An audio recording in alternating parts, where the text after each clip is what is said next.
प्रहारचे नेते बच्चू कडू आणि महसूल मंत्री चंद्रशेखर बावनकुळे यांच्यात एक चर्चा झाली। ही चर्चा अर्थातच बच्चू कडूंच्या अन्नत्याग आंदोलनाच्या पार्श्वभूमीवरची होती। पण या दोघांमधली चर्चा फिसकटली आहे, त्यामुळे बच्चू कडू हे आपल्या अन्नत्याग आंदोलनावरती ठाम आहेत। उद्या कार्यकर्त्यांसोबत आणि पाठिंबा देणाऱ्या संघटनांसोबत आपण चर्चा करू आणि मगच निर्णय घेऊ, असं बच्चू कडूंनी म्हटलंय। आज चंद्रशेखर बावनकुळेंनी मुख्यमंत्री देवेंद्र फडणवीस आणि बच्चू कडू या दोघांची सुद्धा फोनवरनं चर्चा करून दिली।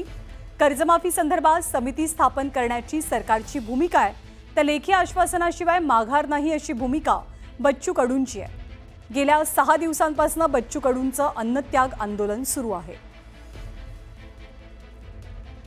दरम्यान बच्चू कडूंच्या कोणकोणत्या मागण्यांबद्दल सरकारनं प्रस्ताव दिलेत ते आपण पाहूया। बच्चू कडूंची मागणी क्रमांक 1, शेतकऱ्यांना संपूर्ण कर्जमाफी मिळावी, तर समिती स्थापन करू असा सरकारचा प्रस्ताव आहे, म्हणजे या मागणीवर तोडगा नाहीये। दुसरी मागणी, दिव्यांग आणि विधवा महिलांना 6,000 रुपयांचं मानधन मिळावं। सरकारनं असं म्हटलं की मानधन आम्ही वाढवू, पण किती वाढवू आणि कधीपर्यंत वाढवू हे मात्र स्पष्ट केलेलं नाहीये। तिसरी मागणी बच्चू कडूंची, शेतमालाला MSP नुसार 20% अनुदान, शेतमालाला MSP वरती 20% अनुदानाचा सरकारचा प्रस्ताव आहे, पण याही मुद्द्यावर तोडगा निघालेला नाही।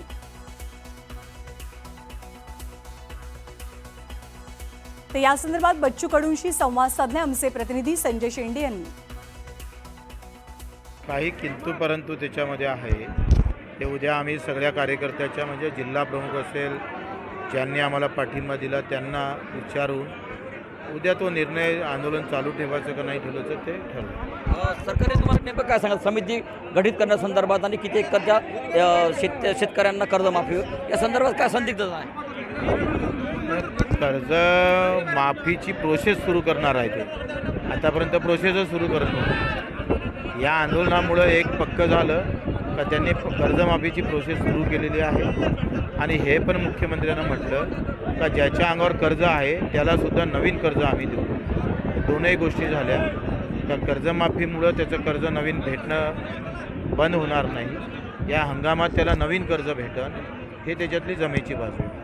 पण दिव्यांगांचं मानधन असेल कितीपर्यंत वाढवणार, आणि ही समिती जी आहे समिती कधीपर्यंत गठीत करणार, कोण या समितीत राहणार, हे नेमकं काय सांगितलं? मुख्यमंत्री बोलणार आहे त्याच्यावर। तुर्तास तुमचं आंदोलन जे आहे ते सुरूच राहणार आहे, कधीपर्यंत आंदोलन मागे घेण्याचा निर्णय घेणार? उद्या 2 ते 3 वाजता आम्ही हे करू। पुढे जरा सागरचा संजय शेंडे, न्यूज 18 लोकमत, अमरावती।